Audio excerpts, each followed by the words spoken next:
Seguimos con este culto al Señor, de alabanza a su gloria, y seguimos adorándole por medio de atender a su palabra y de estudiar en ella y aprender de ella, porque es la palabra del Señor.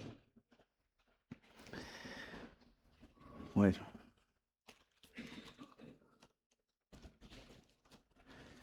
hoy no le voy a preguntar cuál es el título, voy a hacer una pregunta más difícil, a ver quién se sabe el versículo. Juan 5:39, de dónde viene el título, ¿eh?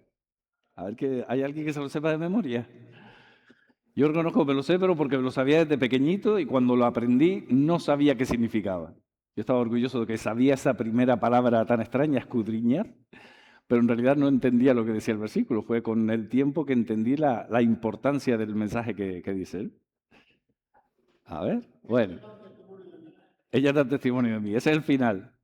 Venga, lo proyectamos y Juan 5:39 y lo leemos todos juntos. Vamos a esperar porque con este no estaban avisados.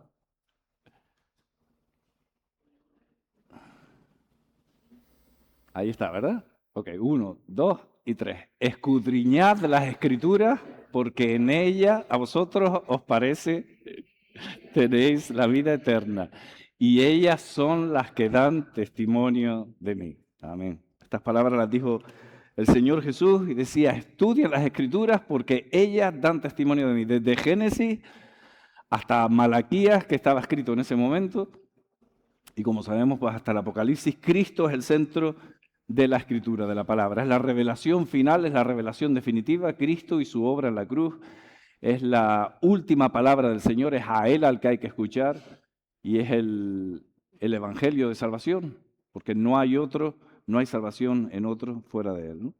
Así que ese es el estudio que hemos estado haciendo, hemos estado estudiando.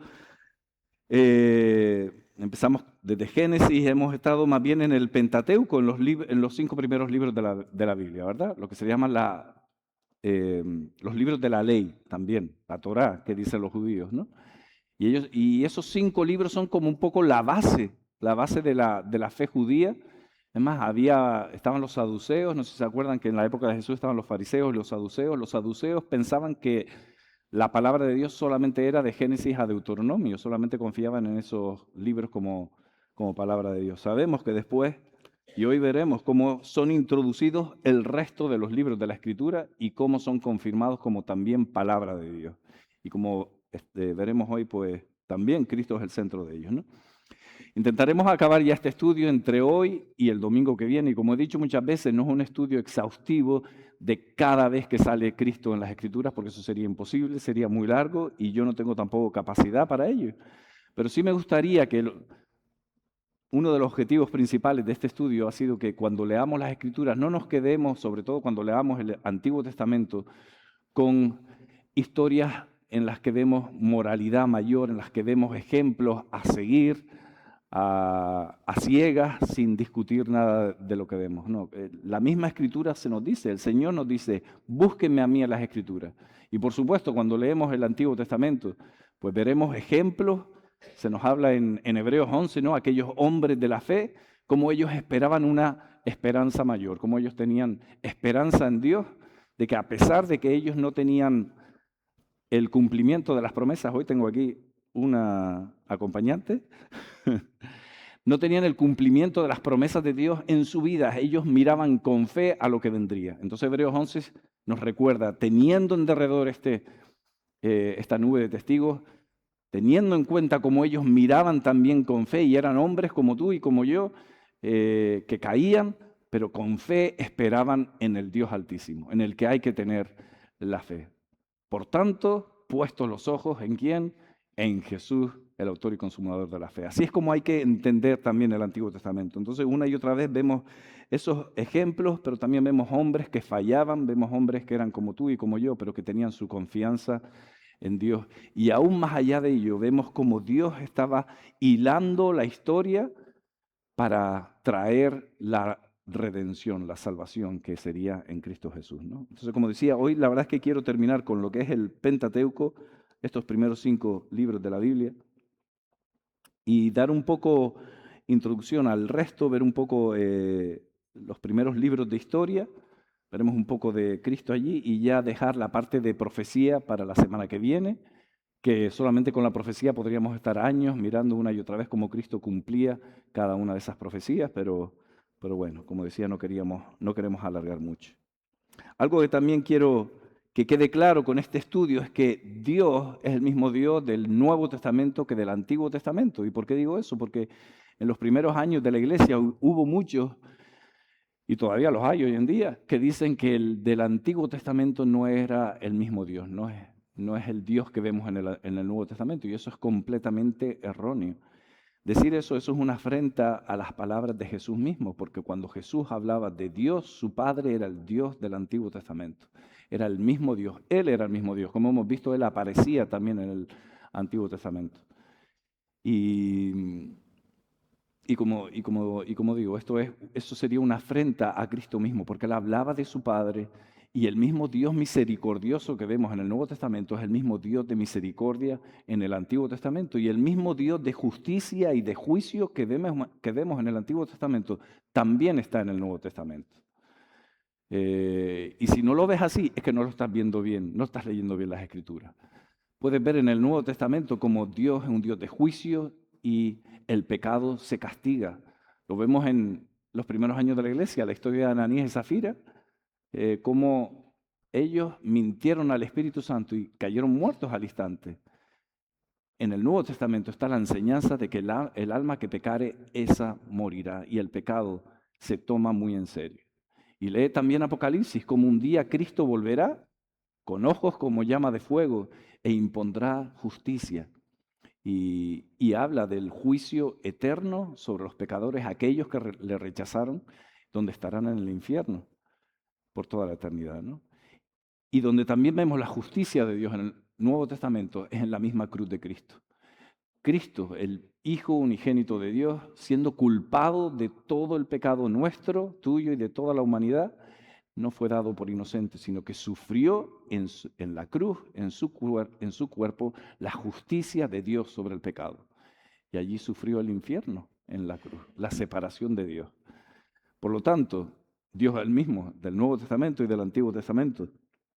En el Antiguo Testamento muchos malentienden y malentendieron la finalidad de la ley, y como hemos visto también las otras semanas, Cristo cumplió la ley. El objetivo de la ley era señalar a Cristo, pero también la ley moral pues muestra el carácter de Dios, ¿no?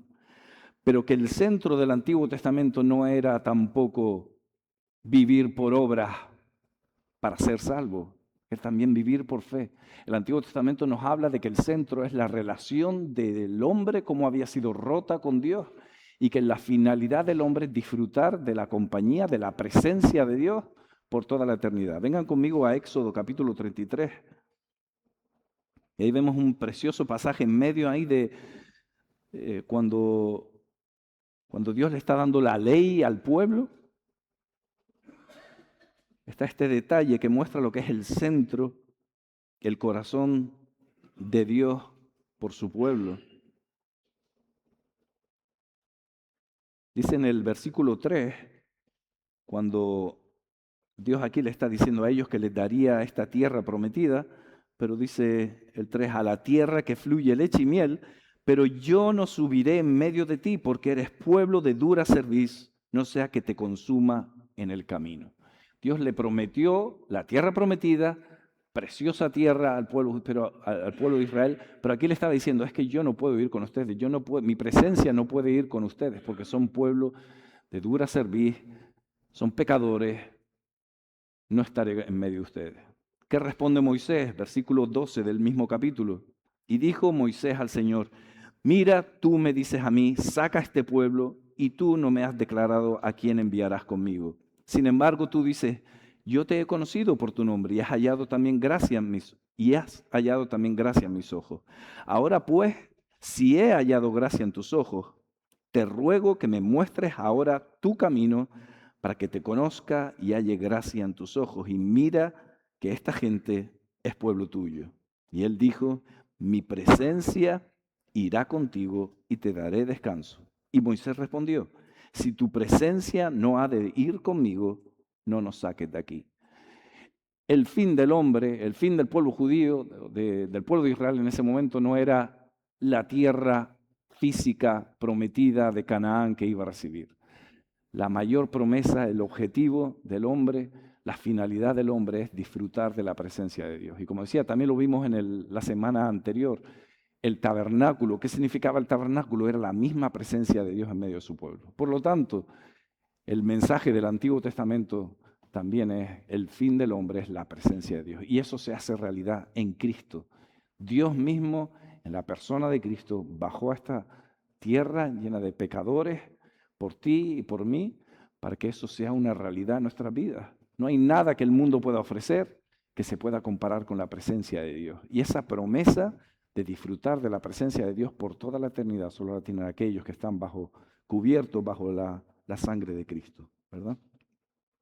Pasando la página en Éxodo 34 nos habla de que Dios es un Dios misericordioso. Cuando Dios se presenta ante Moisés, Dios mismo se declara como es. Él describe su carácter. Y fíjense cómo el Señor declara cómo es Él. En el capítulo 34, versículos 5 al 8, dice: y Jehová descendió en la nube y estuvo allí con él, proclamando el nombre del Señor. Es decir, el Señor proclamando el nombre del Señor. Y como veíamos, esto sucede mucho en el Antiguo Testamento. El Señor habla del Señor como si fueran dos personas. La realidad de la Trinidad era algo velado en el Antiguo Testamento, es declarado más ampliamente en el Nuevo. Pero aquí vemos detalles que te das cuenta que dentro de la divinidad de Dios hay diferentes personas, un solo Dios, ¿no? Y aquí está Dios proclamando el nombre de Dios. Y pasando el Señor por delante de él, dice el versículo 6, proclamó: el Señor, Jehová, Jehová, el yo soy, fuerte, misericordioso y piadoso, tardo para la ira y grande misericordia y verdad. Eso es lo que dice él de su persona, que guarda misericordia a millares, que perdona la iniquidad, la rebelión y el pecado, y que de ningún modo tendrá por inocente al malvado. Y el Antiguo Testamento nos deja así con esa duda: ¿cómo Dios puede ser misericordioso? ¿Cómo puede perdonar la iniquidad y la rebelión y el pecado y a la vez no dará por inocente al que es culpable? ¿Cómo es posible? Cuando la gente pide justicia y juicio de Dios sobre los malos de esta tierra, no se dan cuenta que ellos mismos son los primeros malos, y si Dios ejerciera su justicia y su juicio sobre el pecado, todos seríamos destruidos. Una vez más, es en Cristo donde ese misterio, donde esa salvación es cumplida, ¿no? El justo pagando por el injusto. Entonces, por lo tanto, Dios permanece justo castigando el pecado en Cristo y a la vez amoroso y misericordioso a todos aquellos que han puesto su fe en Cristo, porque ese pecado ya ha sido pagado por alguien que no tenía que pagarlo, ha sido perdonado y por lo tanto puede disfrutar de la presencia de Dios. Y por último, solamente lo vimos cuando vimos la Pascua, el Cordero, ahí vemos también el Evangelio, tal cual. Capítulo 12, Éxodo capítulo 12 y versículos 12 y 13. Por un lado, el Dios de justicia, justo, santo, y por el otro, el misericordioso. Éxodo 12, 12 y 13 dice: pues yo pasaré aquella noche por la tierra de Egipto y heriré a todo primogénito en la tierra de Egipto, así de los hombres como de las bestias, y ejecutaré mis juicios de todos los dioses de Egipto. Yo, Jehová, Dios, el gran yo soy, el justo, ejecutaría su juicio. Pero en el 13 vemos la misericordia, vemos la provisión de Dios por el pecador. Y la sangre os será por señal en las casas donde vosotros estéis, y veré la sangre y pasaré de vosotros, y no habrá en vosotros plaga de mortandad cuando hiere la tierra de Egipto. Por lo tanto, en el Antiguo Testamento está el Evangelio. Y lo veremos entre hoy y sobre todo la semana que viene, el pasaje que es mi preferido prácticamente de toda la Escritura, cómo está el Evangelio tal cual en el Antiguo Testamento. Como decía, quería terminar ya hoy con los libros. Cuando Moisés lleva al pueblo el pueblo de Dios lo lleva a la tierra. Moisés no puede entrar en esa tierra porque él había pecado, no había seguido las instrucciones de Dios. Pero antes de de partir, antes de morir Moisés, él hace una promesa o una profecía. Entonces vamos a Deuteronomio capítulo 18. Y aquí Moisés un poco relata, por supuesto por inspiración divina, cómo sería la relación entre Dios y esta nación que había sido formada, ¿no? Desde hacía 40 años. Este era el pueblo de Dios y cómo Dios se iba a relacionar con su pueblo, pues sería por medio de profetas. Y dice Deuteronomio capítulo 18, el versículo 18, dice, profeta, está diciendo Moisés las palabras de Dios, ¿no? Dice, profeta les levantaré de en medio de sus hermanos, como tú, y pondré mis palabras en su boca, y él les hablará todo lo que yo le mandare. Dice el 19 también, más a cualquiera que no oyere mis palabras, que él hablare en mi nombre, yo le pediré cuenta. Aquí Moisés está diciendo que vendría alguien. En general dice que vendrían profetas. Se puede tomar tanto en plural como en singular esta profecía, ¿no? Vendrían profetas y así fue. A partir de toda la historia del pueblo judío en el Antiguo Testamento vinieron profetas, personas que hablaban de parte de Dios. Dios daría la palabra, les instruiría, ¿no? Pero a la vez, en singular, vendría alguien, el profeta, y sería el definitivo al que tendrían que escuchar. Estos versículos los tomó Pedro. Pedro cuando se levantó al principio de la iglesia y predicó al pueblo judío, tomó estas palabras de Moisés para que ellos entendieran que realmente se estaba refiriendo a Cristo. Así que quisiera que vengan conmigo a Hechos, capítulo 3, y ahí vemos esa predicación o discurso de Pedro. Sabemos que tuvo un par de ellas ahí en el comienzo de la iglesia. Y fíjense en la palabra que usa a partir del versículo 18, Hechos capítulo 3. Y cuando Pedro pues está presentando que Cristo era aquel que tendría que venir, el Mesías, dice a partir del 18, pero Dios ha cumplido así lo que había antes anunciado por boca de todos sus profetas que su Cristo había de padecer.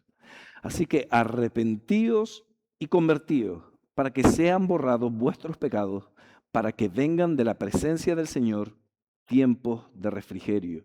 Y Él envía a Jesucristo que fue antes anunciado. Aquí está hablando de la segunda venida de Cristo. Ahora era el momento de esperar la segunda venida de Cristo cuando Él vendría en poder y gloria, ¿no?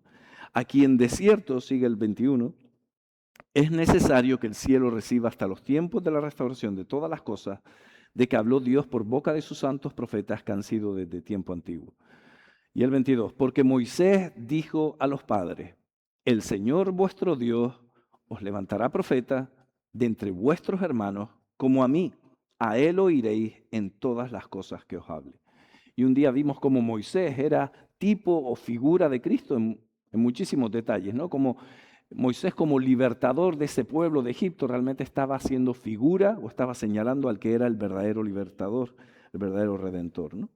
Sigue diciendo el 23, y toda alma que no oiga a aquel profeta será desarraigada del pueblo.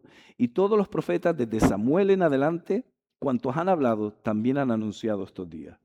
Vosotros sois los hijos de los profetas y del pacto que Dios hizo con nuestros padres, diciendo a Abraham, en tu simiente serán benditas todas las familias de la tierra.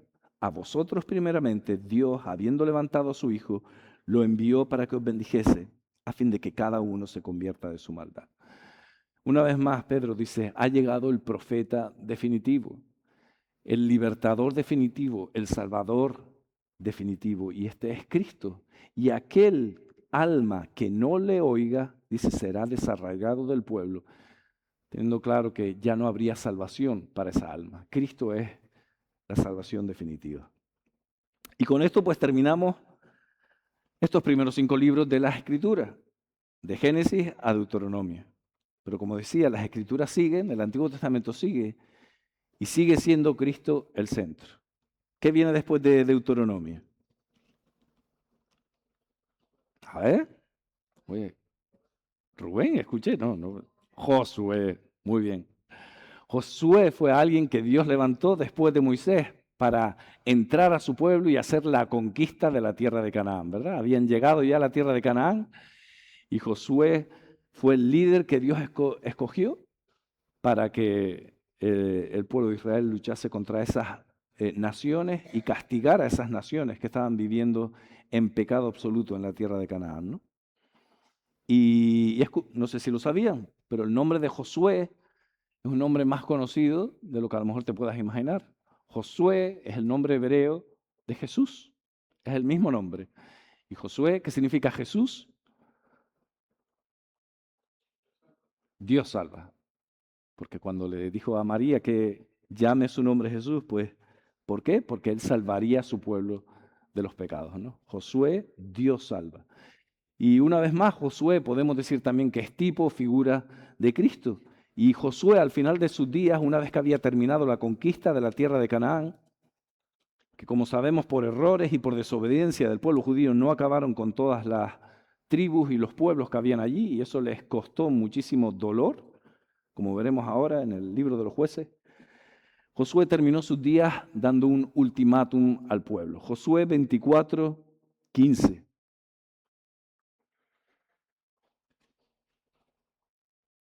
Dice, y si mal os parece servir al Señor, escogeos hoy a quien sirváis.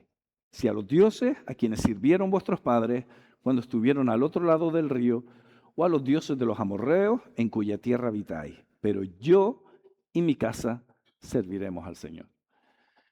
Josué les dice a ellos, ustedes han visto la mano gloriosa de Dios, como les rescató de Egipto. Dios ha demostrado que es el único Dios, Dios es un Dios celoso, y no acepta adoración a otros dioses como si fuera Él junto con otros. No, Dios tiene que tomar la decisión. Si serviréis a aquellos dioses que han dejado atrás a los egipcios, o si van a servir a los dioses de los amorreos, de los cananeos, a donde van, o si servirán a Dios. Yo y mi casa, dice Josué, serviremos al Señor. ¿Y cómo respondió el pueblo? Versículo 21, el pueblo entonces dijo a Josué, no, sino que al Señor serviremos. Y ahí vemos el corazón del hombre, ¿no? Como en un principio dice, sí, sí, sí, serviré al Señor, pero conocemos la historia. Y no solamente aquí en Josué ni en Jueces, sino en todo el Antiguo Testamento y en nuestras vidas también. Si no hay una transformación del corazón, si Dios no viene a morar en la vida del hombre, pues este antiguo pacto se queda corto. Tiene que haber un nuevo nacimiento, una nueva realidad. Y Dios la estaba preparando, ¿no? Pero sí, y pasamos ahora al libro de los jueces, un libro oscuro, donde los haya. No sé si recuerdan unas palabras que yo dije, que hay veces que es difícil encontrar a Cristo en las palabras, porque vemos tanto pecado, tanta maldad, que tú dices, ¿y dónde está Dios? Pero es que precisamente en la ausencia de Cristo es donde también brilla su luz, en cómo se ve la necesidad de Cristo en el corazón malvado y descarriado del hombre. Y eso se ve en Jueces. Jueces es un libro que una y otra vez el pueblo cae en pecado. Dios trae un juez o que también funciona de libertador, es más un guerrero, más que de la idea que tenemos de juez. Son libertadores que Dios enviaba, los rescataba de sus enemigos, pero otra vez el pueblo volvía a caer en pecado. Y no solamente estaba como antes, sino que caía en aún más pecado, aún más al fondo. Hasta que al final del libro de los jueces se nos cuenta una historia horrible que nos recuerda casi calcado a Sodoma y Gomorra, pero ya no hablando de pueblos gentiles, sino del mismo pueblo de Dios, que supuestamente debía ser luz, debía ser de bendición para el resto de la tierra. ¿Qué pasa? ¿Que el pacto de Dios era erróneo? ¿Es que la ley del Señor no es perfecta? No. Por supuesto que es perfecta, todo lo que hace Dios es perfecto, somos nosotros los que somos caídos. Y cuando leemos el Antiguo Testamento debemos también vernos reflejados y reconocer que nuestro corazón es dado a caer. Dice la palabra del Señor que el que no confiesa, que el que no declara que tiene pecado, hace a Dios mentiroso. Y ese es el primer paso para llegar a la salvación en Cristo, reconocer que en nosotros no hay nada bien, que necesitamos de la salvación al 100% que nos da Dios, ¿no? En Jueces, en el capítulo 2, versículos 16 al 19, hay como un pequeño resumen de ese libro, del libro de los jueces. Dice, y Jehová levantó jueces que los librasen de mano de los que les despojaban. Pero tampoco oyeron a sus jueces, sino que fueron tras dioses ajenos a los cuales adoraron. Se apartaron pronto del camino en que anduvieron sus padres, obedeciendo los mandamientos del Señor. Ellos no hicieron así. Y cuando el Señor les levantaba jueces, el Señor estaba con el juez y los libraba de mano de los enemigos y todo el tiempo, de los enemigos todo el tiempo de aquel juez. Porque el Señor era movido a misericordia por sus gemidos a causa de los que los oprimían y afligían. Mas acontecía que al morir el juez, ellos volvían atrás y se corrompían más que sus padres, siguiendo a dioses ajenos para servirles e inclinándose delante de ellos, y no se apartaban de sus obras ni de su obstinado camino. Una vez más, si hay un mensaje del libro de los jueces, es ese, de la necesidad de un libertador mejor, de un libertador mayor, porque estos libertadores dejaban al pueblo, lo libraban de sus enemigos físicos, pero solo en Cristo tenemos la salvación del verdadero enemigo, que es nuestro pecado. Dice en Romanos capítulo 8, no hace falta que lo busquen, yo voy a leer la traducción viviente. Bueno, puedes proyectar Romanos 8:3 para que lo tengan delante, yo leo esta versión. Dice, porque ustedes pertenecen a Él, al Señor, el poder del Espíritu que da vida los ha libertado del poder del pecado, que lleva a la muerte. La ley de Moisés no podía salvarnos porque nuestra naturaleza pecaminosa es débil. Así que Dios hizo lo que la ley no podía hacer. Él envió a su propio Hijo en un cuerpo como el que nosotros los pecadores tenemos, y en ese cuerpo, mediante la entrega de su Hijo como sacrificio por nuestros pecados, Dios declaró el fin del dominio que el pecado tenía sobre nosotros. Gloria a Dios. En Cristo tenemos la salvación de aquel que es nuestro verdadero enemigo. Y es por eso que podemos decir, todo lo puedo en Cristo que me fortalece. Podemos pasar las penurias que Dios tenga a su bien que pasemos en esta tierra, pero nos ha dado lo más grande que es la salvación, la libertad, la victoria sobre el pecado. Y eso solamente es posible en nuestro bendito Cristo. Gloria a su nombre. Amén. Seguimos, después de jueces que viene Ruth, una historia preciosa, ¿no? Que gusta mucho, un par de páginas nada más que tiene. El libro de Ruth, ciertamente vemos ahí una historia moral acerca del amor, acerca de la fidelidad, acerca de cómo hay que ser fieles, de cómo hay que cuidar de aquellos que nos rodean. Pero por supuesto, tiene también una historia detrás y nos habla también del Redentor que tendría que venir. Conocemos la historia de Ruth, ¿no? Ruth y Noemí, pobres mujeres sin marido, en ese tiempo sin esperanza.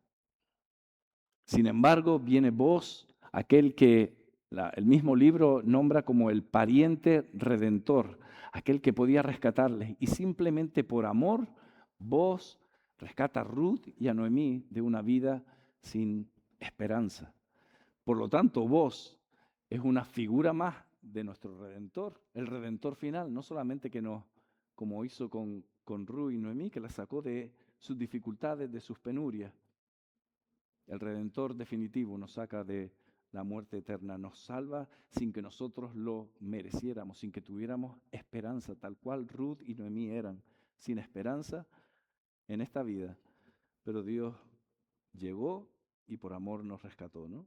Y Ruth fue la tatarabuela, el hijo de Ruth, que fue Obed, fue el abuelo de ¿quién? De David, de David. ¿Estaba claro? Ruth es una historia, empieza diciendo, ocurrió en el tiempo de los jueces. Como acabamos de ver, no era un tiempo bonito, pero bueno, había destellos de luz en algunas personas, como hay en la historia de Ruth, ¿no? Un tiempo en el que era necesario que Dios pusiera orden y se hacía necesario un rey. Y Ruth se puede decir que es la introducción a ese rey, David.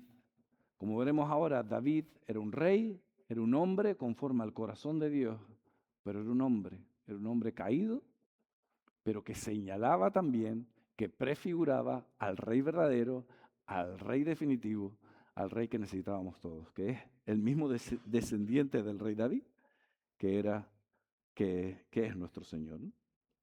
Entonces pasamos ahora, después de Ruth, en Samuel, primera y segunda de Samuel, tenemos la historia de Samuel, el profeta que Dios usó para ungir a los primeros reyes de Israel. Primero vino Saúl, un hombre pecador que hizo las cosas mal, y luego vino David, que también era pecador, pero era conforme al corazón de Dios. ¿Por qué? Porque se arrepentía de sus pecados, ¿no? Y son muchos los ejemplos que podemos tener de ello. En 2 Samuel 7, no hace falta que lo busquen, Dios promete a David que siempre habría alguien de su casa, o de su apellido, diríamos hoy, un descendiente de David sobre el trono. Esa promesa le fue dada. Por eso a Jesús aquí en la tierra muchas veces el título que se le daba era Hijo de David. Era ese rey que vendría y que eternamente estaría sobre el trono, ¿no? A lo largo de las historias tanto de Samuel como de Reyes y de Crónicas, después de Samuel vienen Reyes y Crónicas, que son los descendientes de David, aquellos reyes que la mayoría eran malvados, que estuvieron sobre el pueblo de Israel, se queda patente la necesidad de un rey verdadero, un rey que no caiga. Aquellos reyes que fueron fieles, vimos la bendición de Dios, vimos cómo Dios cuidaba de su pueblo, cómo ellos recibían la bendición por esa obediencia del rey, pero lamentablemente ninguno era 100% bueno. En Cristo tenemos ese rey perfecto, ese rey que cumple, ese rey que nunca va a fallar, ¿no? Pero en especial el rey, digamos, de la antigüedad que se toma como ejemplo, como el gran rey del pueblo judío, era el rey David. Y David en muchos casos es figura de Cristo. Podemos estudiar su vida, no tenemos tiempo, pero muchas cosas pues lo vemos como pastor y vemos cómo él era fiel y podemos ver muchas eh, em, cosas que nos recuerdan a Cristo, ¿no? Pero en eso no me quiero centrar, porque como he dicho, pues quiero... vale, ya son las menos cuarto. Vamos a darle un poco más de prisa. Vamos a ver David en los Salmos, cómo él hablaba de sí mismo como el rey, el ungido, pero a la vez te das cuenta que no está hablando de sí mismo, está hablando de alguien superior que estaría eternamente sobre el trono, ¿no? Y sí, he dicho los salmos, porque no solamente en los libros del Pentateuco estaba Cristo, no solamente en los libros de historia, sino también en los salmos. En Lucas, cuando el Señor se presenta ante sus discípulos ya resucitados, Él les dijo, Lucas 24, 44, dice, estas son las palabras que os hablé, estando aún con vosotros, que era necesario que se cumpliese todo lo que está escrito de mí en la ley de Moisés, en los profetas, esos son los libros de historia, las profecías que veremos la semana que viene, y en los salmos, es decir, en los libros de poesía. Ahí también se nos habla de Cristo, dicho por Cristo mismo aquí hablando, ¿no? Entonces les abrió el entendimiento para que comprendiesen las Escrituras. Fíjense lo que dice, para que comprendiesen las Escrituras. Si no vemos a Cristo en el Antiguo Testamento, no estamos realmente entendiendo el objetivo de las Escrituras. Entonces vamos a ver algunos casos solamente cuando David habla de sí mismo, habla del rey, habla del ungido, pero a la vez nos damos cuenta que está hablando del Mesías, ¿no? Empezamos con Salmo 89. Este no es un salmo de David, pero como he dicho, en todos los salmos pues también está presente Cristo, ¿no? En Salmo 89, versículos del 19 al 21,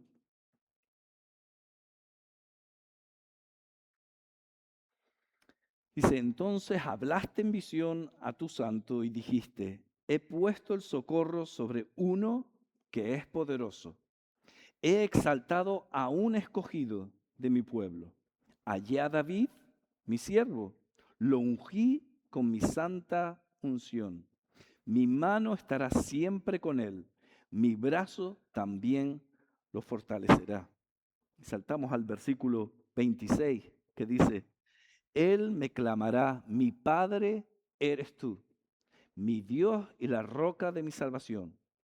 Yo también le pondré por primogénito el más excelso de los reyes de la tierra. Para siempre le conservaré mi misericordia y mi pacto será firme con él. Pondré su descendencia para siempre y su trono como los días de los cielos. Aquí parece que está hablando de David, de un ungido, en principio el 19, pero este salmo se escribió después de David y ahora habla en futuro, ¿no? Dice, Él me clamará, dice, yo le pondré por primogénito. ¿Y de qué habla? ¿De quién habla? Cómo lo describe? Un escogido, mi mano estará con él, será excelso, el más excelso de los reyes de la tierra. Conservaré con él mi misericordia, mi pacto será firme con él. ¿De quién otro si no va a estar hablando? Sino del Mesías prometido, de nuestro Cristo, que es el que estará eternamente sobre el trono, no solamente de Israel, sino de toda la nación. Su reino, cuando Cristo hablaba del reino, Él era el rey que vendría, el que recibía todas esas promesas, ¿no? Quiero que vengan conmigo a Hechos. Seguimos con los salmos, pero en Hechos, Pedro una vez más usa los salmos para hablar de Cristo. Y en Hechos capítulo 2 tenemos otra vez a Pedro hablando a los judíos y usando el Antiguo Testamento para presentar a ese Jesús al que habían crucificado, al que habían rechazado, pero que Dios había levantado con poder y gloria, ¿no? Y en Hechos capítulo 2 dice del versículo 25, porque David dice de él, veía al Señor siempre delante de mí, porque está a mi diestra, no seré conmovido. Dice el 27, porque no dejarás mi alma en el Hades, ni permitirás que tu santo vea corrupción. Estos son versículos sacados de los salmos directamente. Y Pedro está diciendo, David dijo esto, y hablaba en primera persona, no dejarás mi alma en el Hades, no permitirás que tu santo vea corrupción, ¿no? ¿De quién Pedro está diciendo? ¿Y de quién estaba hablando este David?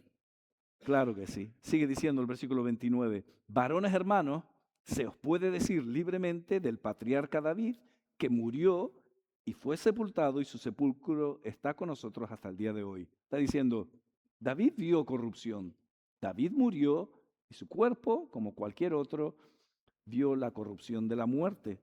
Entonces, ¿de quién estaba hablando? Dice el 30.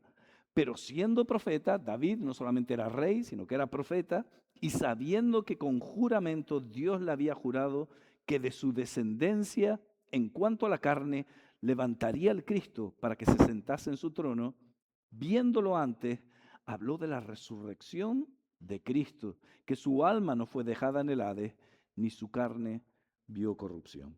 Preciosa como es la profecía, cómo se usa la profecía de la palabra de Dios, ¿no? Y sigue el 32, a este Jesús resucitó Dios, de lo cual todos nosotros somos testigos. Y un poquito más abajo, sigue usando otro salmo. Dice en el 34, porque David no subió a los cielos, pero él mismo dice, dice el Señor a mi Señor, siéntate a mi diestra. Ahí está usando el Salmo 110, hasta que ponga a tus enemigos por estrado de tus pies. Pedro está diciendo, vamos a ver cuándo David subió a los cielos.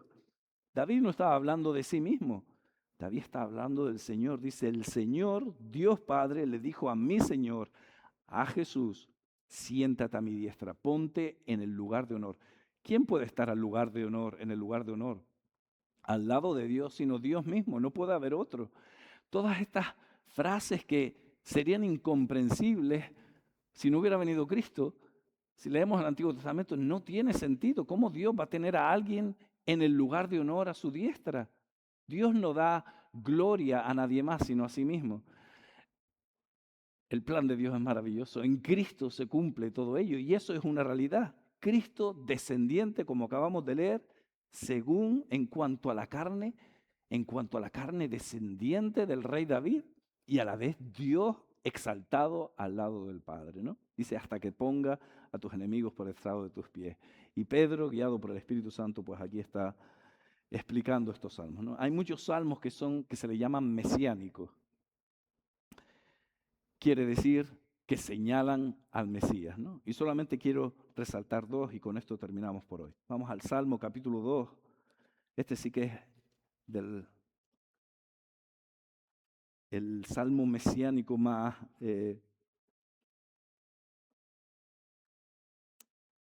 conocido, se puede decir, o de los más conocidos, ¿no? Y aquí habla de cómo los pueblos se levantan contra Dios y contra su ungido. Dice Salmos capítulo 2, versículo 2, se levanta contra el ungido, ¿no? Y en el 6 dice, pero yo he puesto mi rey sobre Sión, mi santo monte. Sión es otra palabra para referirse a Jerusalén, ¿no? He puesto mi rey allí. Y dice el versículo 12, honrad al Hijo para que no se enoje y perezcáis en el camino, pues se inflama de pronto su ira. Bienaventurados todos los que en él confían. Les invito a leer este salmo en casa. Ahí está hablando prácticamente de la segunda venida de Cristo, del Armagedón, ese famoso Armagedón, cuando todos los reyes de la tierra, todas las naciones de la tierra irán contra Dios y contra su ungido. El ungido es otra palabra para Mesías, eso es lo que significa Mesías, el ungido. El Cristo, que Cristo significa Mesías, pero en griego, ¿no? Y aquí se nos habla de cómo todas las naciones de la tierra irán contra él. Y me encanta el 4 también, no es que el salmo es precioso. El que mora en los cielos se reirá, el Señor se burlará de ellos. Llegará el día en que la maldad del corazón del hombre será patente y será una cuestión de risa. ¿Cómo se van a levantar contra Dios y contra su ungido? Por lo tanto, el Salmo nos llama, honra al Hijo para que no se enoje y perezcáis en el camino, pues se inflama de pronto su ira. Bienaventurados todos los que en él confían. No hay otro mensaje más claro para nuestra época, la época de la iglesia, la época de la gracia, que este versículo. ¿No es esta nuestra predicación del Evangelio? Honra al Hijo, ponte en bien con Dios por medio del Hijo de su ungido, porque su ira se inflama. La justicia de Dios caerá sobre la tierra y hoy podemos decir, bienaventurados todos los que en Él confían. Solamente los que están bajo el paraguas de la misericordia y de la gracia de Dios por el sacrificio de Cristo son los que pueden tener esperanza. Porque llegará el día, una vez más, el Nuevo Testamento habla de la justicia de Dios que caerá sobre el pecado y sobre toda la maldad. O paga Cristo en la cruz por tus pecados o tendrás que pagar tú por toda la eternidad. Y ese es el mensaje de la Escritura de Génesis, Apocalipsis. Y por último, terminamos ya en el Salmo 22.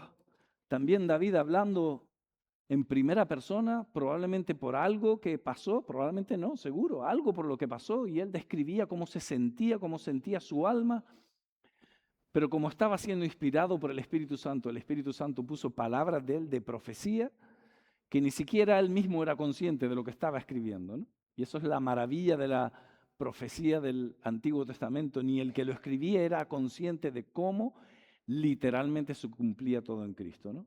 Salmo 22, otro que también les mando como deberes para leer en casa, precioso, solamente vamos a leer unos versículos, y empieza diciendo, Dios mío, ¿por qué me has desamparado? Y estas son las palabras del Señor Jesús ahí en la cruz, Elí, Elí, lama sabactani.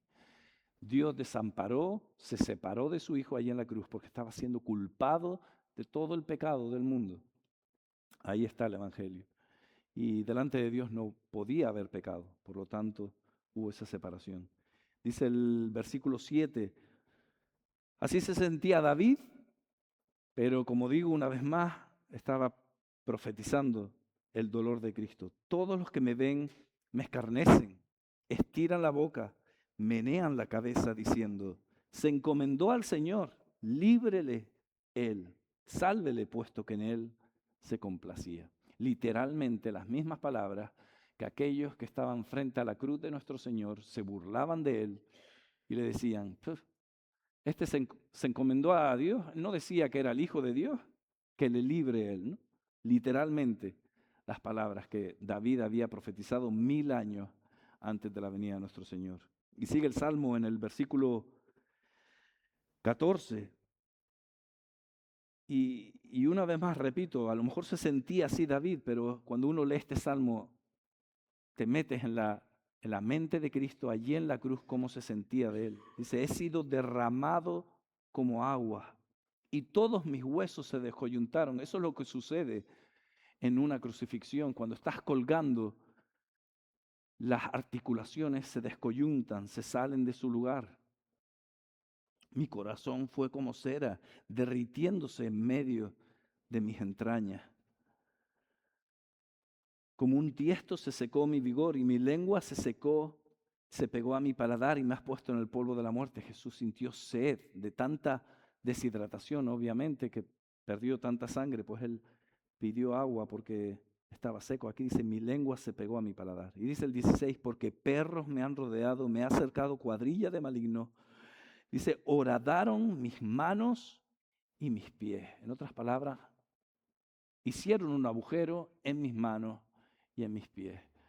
Y en este tiempo en el que David estaba escribiendo, la crucifixión no había sido inventada eh, como medio de tortura o medio de muerte, ¿no? Sin embargo, el Espíritu guía a David y pone aquí, horadaron mis manos y mis pies.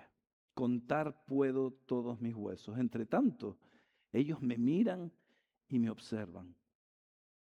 Y terminamos en el 18, repartieron entre sí mis vestidos y sobre mi ropa echaron suerte, cumpliéndose tal cual la profecía, lo que sucedió allí en la cruz de nuestro Señor.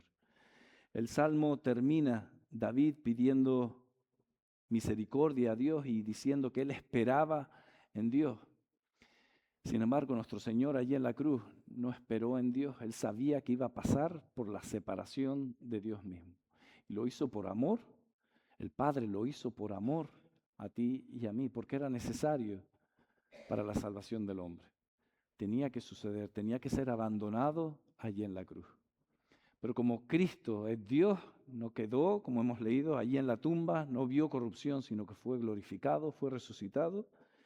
Y es nuestro Señor en el que esperamos, en el que podemos tener completa confianza por la palabra de Dios, porque la palabra de Dios no falla, no miente, y aquellos que estamos bajo la gracia de Dios, bajo la misericordia de Dios, estamos completos en Él, como dice la palabra, no tenemos en Él todo lo que podamos necesitar. Así que gloria a su nombre, que el Señor nos ayude a vivir para Él en amor por lo que Él ha hecho por nosotros.